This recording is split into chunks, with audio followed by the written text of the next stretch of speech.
شہزادی کے 3 سوال۔ ایران کا بادشاہ بہت دنوں سے پریشان تھا۔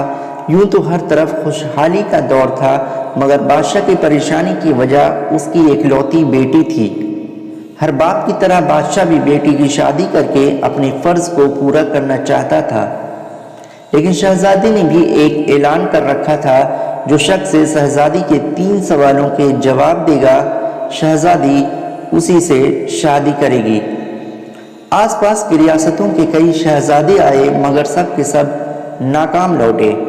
اس ملک میں ایک نوجوان رہتا تھا جس کا نام ظفر تھا۔ اس نے اپنے والد سے کہا کہ وہ بھی اپنی قسمت آزمانا چاہتا ہے۔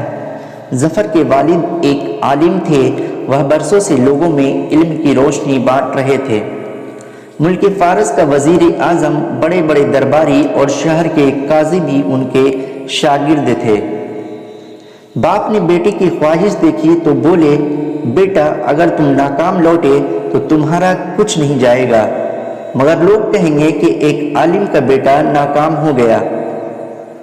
ظفر اپنے والد سے کہنے لگا، بابا بڑے بڑے شہزادے لوٹ گئے، اگر میں ناکام ہو بھی گیا تو کیا ہوا؟ یہ تو ایک مقابلہ ہے، چاہے جو بھی جیتے، شاید وہ خوش نصیب میں ہو جاؤں۔ آخر باپ کو بیٹے کی جد ماننی پڑ گئی۔ ظفر خوشی خوشی محل کی طرف چل پڑا۔ شہر بھر میں یہ خبر جنگل کی آگ کی طرف پھیل گئی۔ مقرر وقت پر محل لوگوں سے کھچا کھچ بھرا ہوا تھا۔ بادشاہ تخت پر بیٹھا تھا، ملکہ رخسار بھی محل میں موجود تھی۔ وزیر حمیر، درباری اور عوام سب دربار میں موجود تھے۔ آخر شہزادی نے اپنا پہلا سوال کر ڈالا۔ اس نے شہادت کی انگلی فضا میں بلند کی۔ ظفر کچھ دیر خاموش رہا، پھر شہادت والی انگلی کے برابر والی انگلی فضا میں بلند کی۔ یہ دیکھ کر شہزادی مسکرا اٹھی اور ملکہ رخسار بولی، شاباش نوجوان، پہلا مرحلہ کامیابی سے طے کر لیے ہو۔ دوسرے سوال کے لیے شہزادی کرسی سے اٹھی اور ہاتھ میں تلوار لے کر ہوا میں لہرانے لگی، اور کچھ دیر بعد وہ دوبارہ اپنی جگہ پر آ کر بیٹھ گئی۔ بادشاہ سمیت ہر درباری کی نظر ظفر پر تھی۔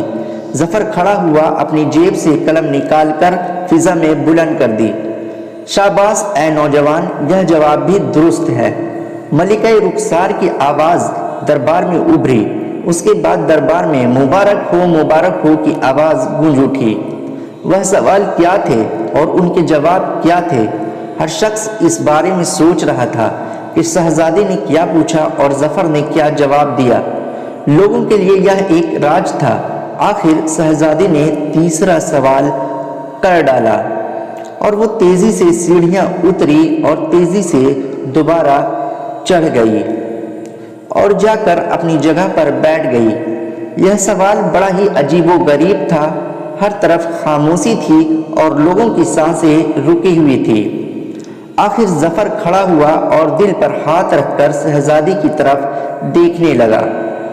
مرحبا مرحبا نوجوان، مبارک ہو۔ ملکہ رخسار کی آواز کے ساتھ ہی شہزادی محل کے اندرونی حصے میں چلی گئی اور محل مبارکباد کی آوازوں سے گونج اٹھا۔ لوگ خوشی سے جھوم رہے تھے۔ ظفر دل ہی دل میں اللہ کا شکر ادا کر رہا تھا جس نے اسے یہ اعزاز بخشا۔ بادشاہ نے ظفر سے پوچھا، اے نوجوان، ملکہ رخسار کو تم نے مطمئن کر دیا، اب یہ بتاؤ کہ تم سے کیا پوچھا گیا تھا اور تم نے کیا جواب دیا؟ اگر تم نے ایک بھی غلط جواب دیا تو تمہاری گردن کاٹ دی جائے گی۔ ظفر نے پورے اعتماد سے جواب دیا، بادشاہ سلامت۔ شہزادی نے انگلی کھڑی کر کے پوچھا تھا کہ کیا تم اللہ کو ایک مانتی ہو؟ میں نے دوسری انگلی کھڑی کر کے جواب دیا، اللہ اور اس کے رسول صلی اللہ علیہ وسلم پر ایمان اٹل ہے۔ بہت خوب، بادشاہ نے مسکرا کر کہا۔ ظفر نے کہا، اس کے بعد شہزادی نے تلوار اٹھا کر کہا تھا کہ تلوار سے بھی کچھ بڑا ہتھیار ہے؟ میں نے جواب دیا کہ ہاں، قلم کا وار تلوار کے وار سے زیادہ بڑا ہوتا ہے۔ ماشاءاللہ نوجوان، تم نے ہمارا دل جیت لیا، یہ ثابت کر دیا کہ جاہ و جلال کی علم کے آگے کوئی حیثیت نہیں۔ لیکن یہ بتاؤ تیسرا سوال کیا تھا؟ بادشاہ نے حوصلہ افزائی کرتے ہوئے پوچھا۔ ظفر نے آسمان کی طرف دیکھا اور کہا، بس سلامت شہزادی دربار کی سیڑھیاں اتری اور دوبارہ چڑھ کر کرسی پر تھک کر بیٹھ گئی۔ انہوں نے پوچھا تھا کہ میں تھک گئی ہوں، لیکن میرے جسم کی ایک چیز نہیں تھکی۔ میں نے جواب دیا، کیونکہ دل انسانی جسم میں ایک واحد چیز ہے جو پیدائش سے لے کر موت تک بغیر تھکے ہوئے دھڑکتا رہتا ہے۔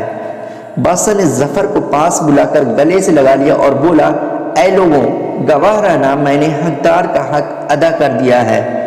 دوستوں، بے شک اللہ اور اس کے رسول پر ایمان اٹل ہے، اور دوسرا، قلم کا وار دنیا کے سبھی ہتھیار سے زیادہ طاقتور ہے، اور تیسرا، دل، کیونکہ دل انسانی جسم میں ایک ایسی چیز ہے جو پیدائش سے لے کر موت تک بغیر تھکے دھڑکتا رہتا ہے۔